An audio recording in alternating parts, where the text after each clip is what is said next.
미국 증시가 상승세를 보이고 있습니다. 나스닥이 장중에 사상 최고치를 경신하기도 했고요.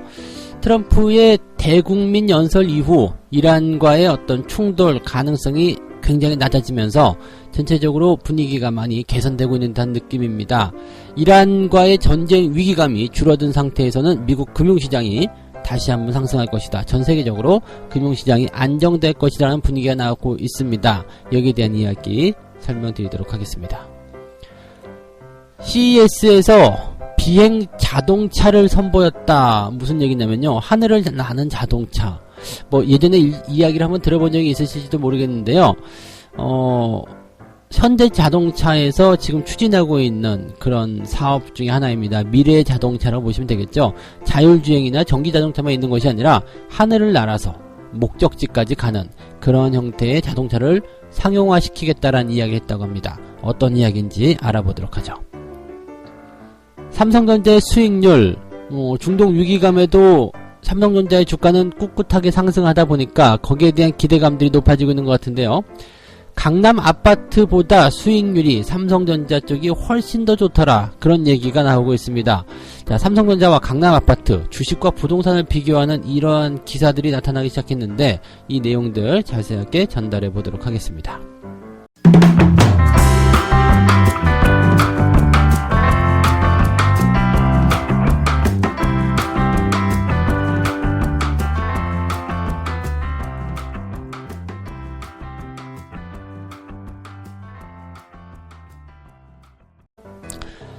네, 반갑습니다. 오늘은 1월 9일 목요일입니다. 이번 주는 정말 다이나믹합니다. 네, 오르고 내리고 오르고 내리고 또 오늘 장세는 또 올라가지 않을까 그 생각이 또 들기도 하고요.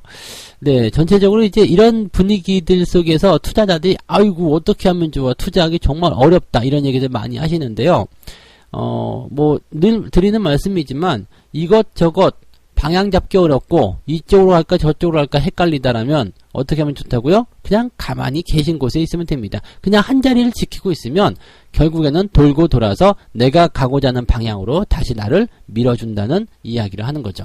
그래서 보통 보면은 뭐 중소형주하고 대형주를 가지고도 많이들 합니다. 대형주가 잘 갈 때는 대형주 쪽에 확 들어갔다가 또 꼭지에 들어가서 물리니까 그 다른 쪽으로 대형주 물렸네, 중소형주로 가야지, 또 그쪽으로 넘어가면은 또 거기서 꼭지에서 또 물리고 계속 이렇게 엇박자타면서 들어가게 되면 항상 손실을 보게 되죠. 하지만 대형주 하나에 그냥 가만히 들어가 있으면 대형주가 가는 동안에 오르고 내리고를 반복하겠지만 결국에는 돌아서 지금보다 원래 내가 가지고 있던 가격대보다 더 높은 가격대까지 주가를 올려놓는다는 이야기입니다. 그래서 이런 것들 여러분들 잘 참고하셔가지고 투자에 활용하시면 좋겠습니다. 시장에 악재가 나오는 것은 자, 이 어떤 것이 팩트인가, 어떤 것이 사실인가, 어떤 것은 시장에 공포를 주기 위한 그러한 뉴스들인가, 분위기 조작용인가, 이런 것들도 여러분들이 잘 참고하시면 좋을 것 같아요. 뉴스를 읽을 때는 항상 뭘 봐야 된다고 했죠? 사실만을 봐야 된다라고 말씀을 드렸습니다.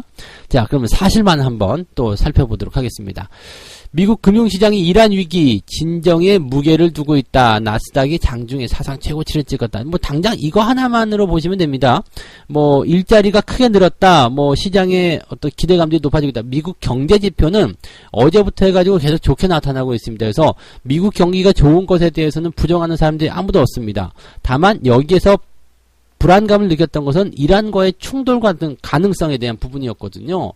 그래서 이란이 지금 미국의 미군 기지를 공격했다라는 소식이 전해지고 이란의 국영방송에서는 어제 뭐 미군 80명이 사망했다 뭐 그런 얘기도 나오고 막 그랬었잖아요. 그래서 실제로 이제 이런 일이 벌어졌을 경우에 미국이 가만히 있으면 안 되기 때문에 이제 미군이 추가적으로 이란에게 군사적 행동을 가할 것이냐 아니냐, 거기에 대한 그 관점들이 집중됐었다는 얘기죠.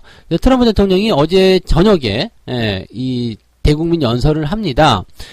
실제로 뭐 이제 이거를 어제 저녁이라고 시간은 뭐 별로 중요하지 않고요. 네. 8일 날로 되어 있으니까 아마 오늘 새벽 정도가 됐을 것 같아요. 오늘 새벽, 어제 저녁. 네, 어제 저녁에 제가 녹음할 때까지만 하더라도 계획 중이었기 때문에 아마도 오늘 새벽 정도가 되지 않을까. 뭐 현지 시간이기 때문에 뭐 애매하다고 보시면 되겠습니다. 어쨌든 이 트럼프 대통령이 이제 대국민 연설을 좀 보게 되면은 이란의 전날 그 이라크 내 미군 기지 공격과 관련해서 특별한 건 없다. 네, 그런 얘기를 일단 했어요. 특별한 건 없다.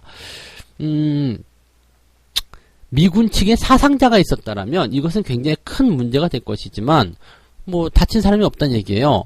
다친 사람이 없고 뭐 그렇게 된다라면은 굳이 미국이 이란을 공격해야 될 이유가 없다라는 얘기가 될 수도 있겠습니다. 그러면서 이 외신 기자들이 또는 이제 군사 전문가들이 이 이란의 공격 형태를 다 분석을 했어요. 다 분석을 했더니 실제로 이제 그 여러 가지 부분에서 약간 공격 수위를, 그러니까 즉 미군을 직접적으로 사살하기 위한, 타격시키기 위한 그런 공격이 아니라 보여주기식 공격이었다는 어떤 의문점이 생긴다는 얘기죠.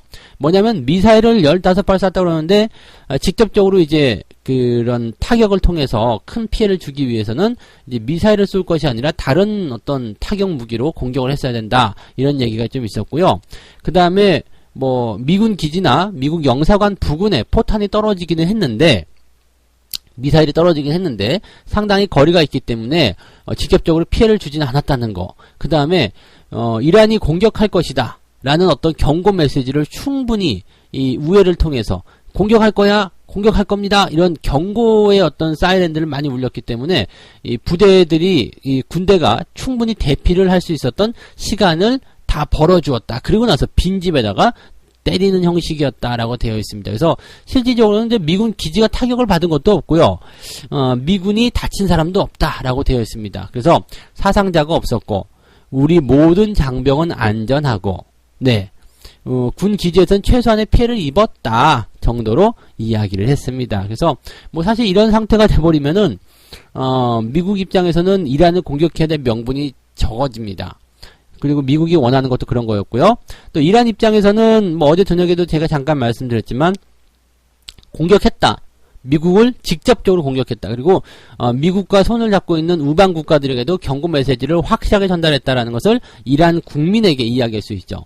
군 수뇌부가 살해를 당했는데 가만히 있으면 사실 나라에 어떤 위신이 서지 않는 거거든요. 그래서 어떻게든 타격을 해야 되는데 미국을 직접 또 타격하게 되면 이것은 굉장히 큰 문제가 될 수 있기 때문에 얘네들이 이런 차선책을 선택한 것이 아닐까라고 생각이 듭니다. 자, 이런 상태에서는 뭐 추가적으로 이제 뭐 국지전이다, 전면전이다, 뭐 이란이 추가 도발할 것이다 등등의 여러 가지 이야기들이 있지만 쉽지는 않을 거라고 보시면 됩니다. 쉽지는 않아요. 그래서 이란이 추가 도발을 하지 못할 것이다 라는 쪽에 조금 더 무게를 실어야 될 것 같고요.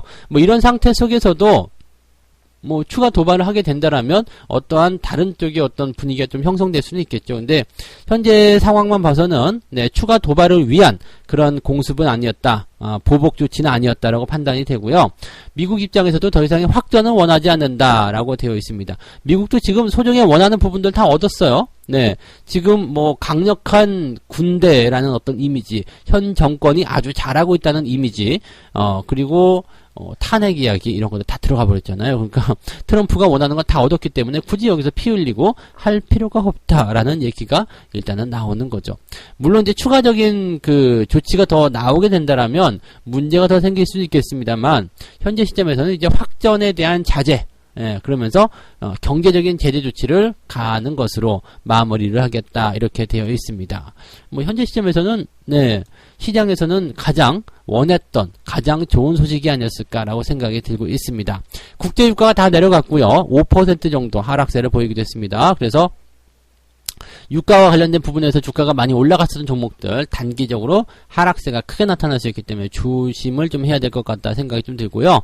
아까도 말씀드렸지만 고용지표가 또 개선이 되면서 경제지표들이 좋아졌고 긍정적인 포인트가 나타났습니다. 그래서 나스닥 지수가 사상 최고치, 다우지수도 강하게 상승하는 모습들 다들 보이고 있습니다. 뭐 이런 정도 흐름이라면 여러분들 뭐 네, 시장에 대해서는 걱정보다는 이제는 다시 조정에 대한 어떤 부분들을 충분히 받았기 때문에 거기에 대한 반발, 상승을 좀 보일 수 있지 않을까.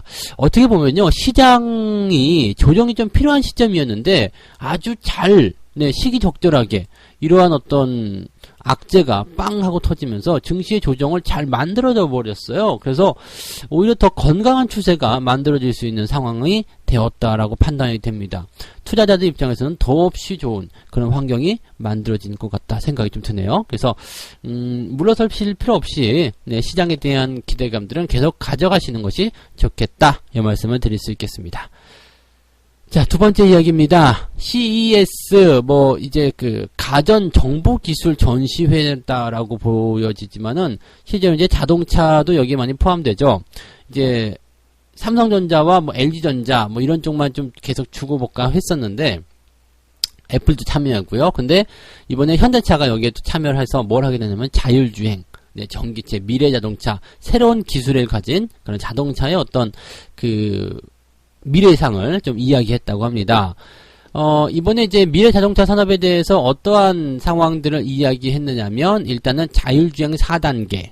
이건 뭐냐면, 운전자가 목적지만 설정하는 거예요. 자, 여의도 가자. 그리고 딱 차에 타면은 그냥 지가 알아서 여의도의 목적지에 딱. 이거는 내비게이션이라든지, 이제 GPS 이런 것들 연동해가지고 움직이겠죠. 그러면, 정말로 이제 여러분들이 영화에서 보셨던 것처럼, 네, 컴퓨터가 말하죠. 어디로 가시겠습니까? 그러면은, 네, 우리 집으로 가자! 그러면은, 딱 주변에서 미래 자동차처럼 지가 알아서 막 움직이고, 기사가 필요 없어지고, 이런 게 나오겠죠. 그러면, 사실 술 마시고 대리운전 하시는 분들에게도 희소식이 아닐까 생각하고요. 저처럼 이제, 장거리 운전을 가끔씩 해야 되는 시점에서 너무 힘들 때가 있거든요. 이게 운전하는 게 싫어지는, 운전하는 게 힘들어지는 그런 시기가 왔을 때 정말로 이런 것들이 좀 필요하지 않을까 생각합니다. 그래서 이런 자율주행에 대한 부분들을 이제 반자동이라고 해야 되나요? 지금은 그냥 고속도로라든지 이런 시점에서는 차선에 대한 어떤 보조라든지 그 다음에 차간 거리 이런 것들 다 조정하는 반자율주행은 다 나와 있죠. 그래서 그 정도만 돼도 사실은 굉장히 편해졌는데 이제 완전 자율주행으로 가게 되면은 굉장히 멋지지 않을까 생각이 좀 들겁니다. 그리고 여기에다가 이제 전기차, 새로운 전기차, 신형 전기차 이런 것이 나오게 되는데 주행거리가 대폭적으로 상승한다는 이야기입니다. 그래서 지금도 한번 충전하면 400km, 500km 가는데 이거보다 더 많이 한 1000km씩 달릴 수 있는 그런 전기차들이 나타날 수 있다. 이런 것들에 대한 기대감도 좀 있겠고요. 한 가지 더 특이사항을 봤었던 것은 하늘을 나는 도시 운송수단. 이게 예전에는 이제 드론이다라는 얘기가 있었어요. 드론 택시가 나온다라는 얘기가 있었거든요. 그래서 전기를 기반으로 한 그런 비행을 해주는 거. 그 다음에 여기다가 자율주행을 덧붙여가지고 사람이 그냥 택시 승강장에 가서 이 비행 택시라고 해야 되나요? 이 비행 택시 승강장에 가서 그것을 타고 목적지만 입력하면 지가 알아서 거기까지 가는 거죠. 대신에 이제 어떤 이런 도킹 시스템이라든지 이제 플랫폼, 즉 비행 택시가 앉고 착륙하고 이륙할 수 있는 어떤 그런 공간이 필요하겠죠. 네, 그런 공간들을 이제 도심 곳곳에 설치해야 된다. 이런 식인데 활용도는 좀 떨어지겠죠. 아직까지는. 네, 왜냐면 예전에 한강의 수상택시 기억하실런지 모르겠습니다만은 굉장히 빠르고 간편하다 비용도 그렇게 비싸지도 않다라는 얘기들이 좀 있었잖아요. 근데 문제는 이제 배라는 어떤 한정된 특정이죠. 그걸 타기 위해서 거기까지 가야 돼요. 그 다음에 그걸 타서 거기까지 이동을 하고 나서 목적지까지 이동하고 나서 다시 또 한강 강변을 빠져나와가지고 내가 원하는 목적지까지 가야 돼요. 그럼 사실 이게 그냥 막힌 길만 조금 빨리 갔을 뿐이지 특이한 사항이 없다는 얘기죠. 오히려 시간으로 따지다 보면 더 많이 걸릴 수 있다는 얘기죠. 마찬가지예요. 지금 비행 택시라는 것도 현재 시점에서 본다라면은 탔어요. 거의 승강장까지 가야 되겠죠. 타서 그 다음에 이륙을 해가지고 막힌 길 뚫고서 빨리 가요. 그 다음에 목적지에 떨어졌어요. 아무 데나 떨어지는 게 아니죠. 정해진 자리에 떨어져요. 그리고 나서 내려가지고 내가 원하는 목적지. 물론 도심이라는 어떤 의미가 있고 또 허브가 많아지면 많아질수록 좋아질 수 있겠습니다만 현재 시점에서는 이런 것들이 굉장히 좀 단기간에 상용화되기는 어렵죠. 근데 지금 2028년에 상용화에 나서겠다라는 얘기를 지금 하고 있는데 상용화라는 것이 그냥 이 의미를 여러 가지로 생각하셔야 됩니다. 그냥 일상에 다 퍼져버린다는 것이 아니라, 그냥, 할 수 있도록, 그런 기술을 구현할 수 있도록 만들겠다는 얘기가 되는 겁니다. 근데, 우리가 영화에서 보셨던 그런 것처럼, 자동차들이 그냥 쿵쿵 알아서 날아다니고, 또 센서를 통해 가지고 또 이런 충돌이라든지 이런 것들을 다 피해서 가고, 또 내가 원하는 목적지에 소프트하게 딱 착륙해 가지고 딱 내려줄 수 있다라면 굳이 자동차를 몰고 다니거나 타고 다닐 이유가 전혀 없어진다는 이야기죠. 이건 정말 새로운 신기술이 아닐까 생각합니다. 다만 이제 이것이 현대차에서 얘기했던 것처럼 8년 안에 되지는 않을 것이다. 이 생각이 좀 들고 있고요. 자, 어쨌건 이런 다양한 기술을 선보이게 되면서 현대차가 이번에 미래 자동차에 대해서 제대로 된 준비를 하고 있다. 이런 평가를 받았다고 합니다. 그래서 투자자들 입장에서는 이 현대차에 대한 그런 관점을 새롭게 볼 수 있고 또 기대감을 가질 수 있는 그런 대응 포인트가 됐었다라고 보실 수 있겠고요. 한 가지 더 본다면 이제 경기가 좋아지는 시점이 된다라면 경기 민감주에 대한 포인트이기 때문에 현대자동차가 여기에 대해서 이제 투자자들의 어떤 관심을 끌어낼 수 있는 그런 포인트가 충분히 되었다라고 말씀을 드릴 수가 있을 것 같습니다. 그 정도로 보시면 될 것 같고요. 현대차에 대한 부분들은 이런 정도로 긍정적인 포인트를 여러분들에게 설명을 드릴 수 있겠습니다. 그래서 현대차가 지금 최근에 주가가 약간 고전을 보이고 있습니다만은 지금 상황만 본다라면 또 열심히 노력하고 있고요. 긍정적인 기대감들도 같이 나오고 있기 때문에 거기에 대해서는 조금 더 멀리 내다보시는 게 좋지 않을까 생각합니다. 네. 자, 세 번째 이야기 가도록 하겠습니다. 이번에는 이제 삼성전자와 그 다음에 강남 부동산에 대한 이야기가 나오고 있습니다. 삼성전자와 강남 부동산에 대한 이야기는요, 사실 이제 얼마 전부터 이제 비교가 좀 되기 시작했거든요. 그게 무슨 얘기냐면 이 삼성전자와 강남 부동산 도대체 어디에 투자하는 것이 더 좋은가? 주식과 부동산, 이 어떻게 보면 영원한 라이벌 같은 개념이잖아요. 그런데 사실 이제 부동산에 대한 부분은 그동안 많이 올라왔었어요. 부동산이 더 이제 투자하기 좋은 환경이다, 이런 부분도 좀 있었고, 물론 굴곡은 있었겠습니다만, 최근에 이제 갭 투자라는 것도 등장하게 되면서, 적은 돈으로도 투자할 수 있는 어떤 그런 상황들, 거기에 집값까지 올라가니까, 많은 사람들이 이제 그쪽에 열광하는 모습이 더 나타났었죠. 그래서 실질적으로는, 최근 몇 년 동안은 주식보다는 부동산이 더 좋아. 그래서 부동산 쪽에 들어가 있는 자금들이 굉장히 많아졌었죠. 근데 그러다 보니까 이제 가계부채가 증가하는 상황이 벌어지게 되고요. 그 다음에 정부에서도 이제 이것을 좌시할 수 없다. 그래서 얼마 전에 이제 문재인 대통령이 부동산 투기와의 전쟁을 선포하겠다, 그런 얘기도 있었죠. 그래서 정부의 계속된 규제가 나오고 있으면서 부동산에 대한 어떤 투자 매력도가 조금씩 감소하고 있는 상태가 되죠. 그러다 보니까 마땅한 투자처가 어디 없겠느냐라는 이야기들이 나오게 되고, 같은 위험자산에 속해 있는 주식에 대한 그런 투자 매력이 부각이 되고 있는 그런 상태입니다. 그래서 그런 것들 때문에 이제 삼성전자와 비교하는 상황이 벌어지게 되는 거죠. 삼성전자와 강남아파트, 어떻게 보면 각 투자처의 대표주자라고 볼 수 있는 내용이 아니겠습니까? 그래서 지금 이 매일경제 쪽에서 나온 뉴스를 보게 되면 비교를 해놨어요. 삼성전자 주식과 그 다음에 강남 부동산을 이제 보유를 하고 매도를 하는데, 이걸 3년 정도의 주기로 한번 봤을 때 어느 정도였을까?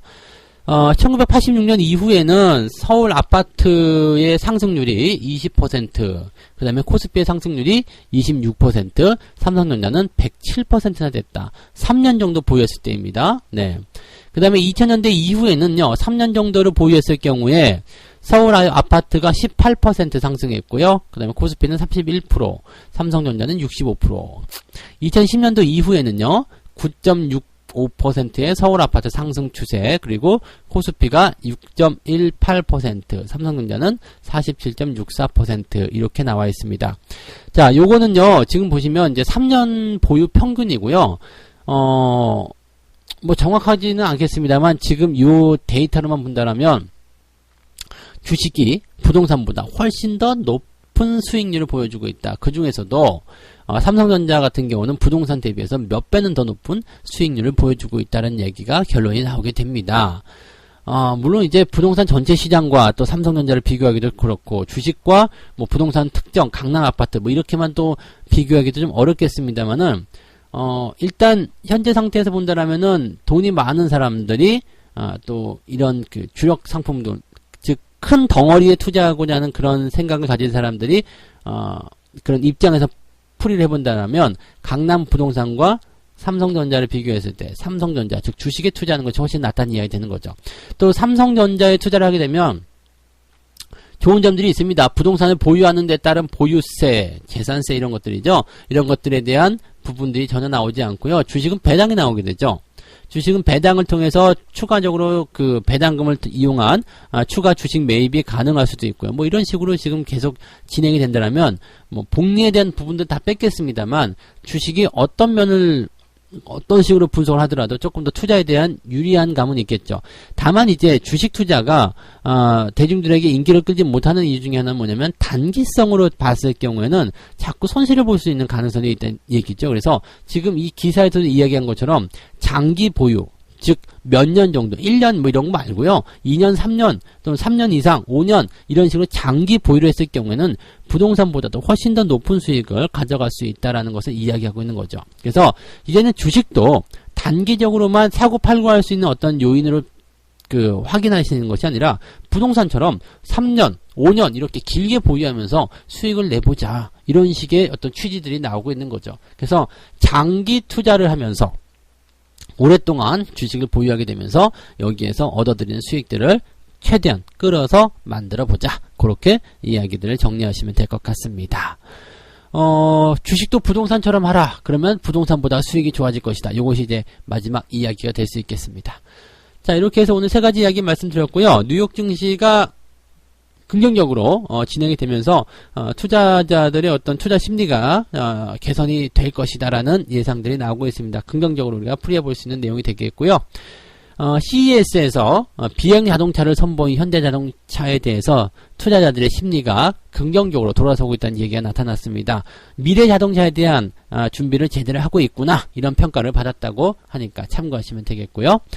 자, 삼성전자와 강남아파트의 수익률을 비교해봤더니 삼성전자의 수익률이 훨씬 좋더라. 단 조건은 뭐냐면 장기적으로 보유했을 경우. 자, 똑같은 조건이라고 봤을 경우에 주식이 수익률이 훨씬 좋다라는 이야기가 나오는 거죠. 부동산도 단기에 이렇게 사고 팔고는 못하는 거잖아요. 부동산 사면은 보통은 1년 보유하고 팔아도 단기라는 이야기 많이 하잖아요. 근데 주식은 1년 갖고 있으면 장기 투자라는 이야기 많이 나오기 때문에 똑같은 조건에서 봤을 경우에 한 3년 이상 보유하게 된다면 부동산보다도 주식이 훨씬 더 높은 수익률을 보여주게 된다. 그런 얘기가 나왔습니다. 자, 오늘도 책 한 꼭지 읽고 마무리를 하도록 하겠습니다. 은밀히 추천되는 주식들은 최면적 효과를 가지고 있어서 그에 대한 이야기는 대개 감정적 호소력을 갖는다. 그래서 사람들은 그 열기의 도취에 사실 얻어갈 게 아무것도 없다는 걸 간파하지 못한다. 무슨 얘기냐면요. 주변에서 들리는 속닥거리는 소리 있죠. 쏙닥쏙닥 그게 좋다더라, 이게 저렇다더라 등등등 이야기. 그걸 듣고 있으면요, 내 마음이 동한단 말이에요. 사실이 아님에도 불구하고 거기에 마음이 동해요. 공포 이야기는 공포심이, 좋은 이야기는 좋은 기대감이. 그래가지고 이성적 판단하지 않고 그냥 거기에 그냥 맞춰서 들어간다는 이야기죠. 이게 뉴스라든지 이런 것들 멀리 해야 되는 이유가 거기에 있는 거죠. 제가 항상 뉴스를 볼 때 팩트만을 보라고 이야기해 드리는 게 거기에 있는 거죠. 의견이 들어가 버리면 여기서 심리가 움직여 버리기 때문에 객관적으로 주식을 할 수가 없다라는 이야기가 되는 겁니다. 그래서 그런 이야기들을 여러분들이 참고하시면 좋을 것 같습니다. 자, 오늘은 여기까지 이야기해 드리고요. 오늘 시황을 마치도록 하겠습니다. 오늘은 여러분들 기분 좋은 하루 되시기 바라고요. 네, 저는 다음 시간에 다시 오겠습니다. 고맙습니다.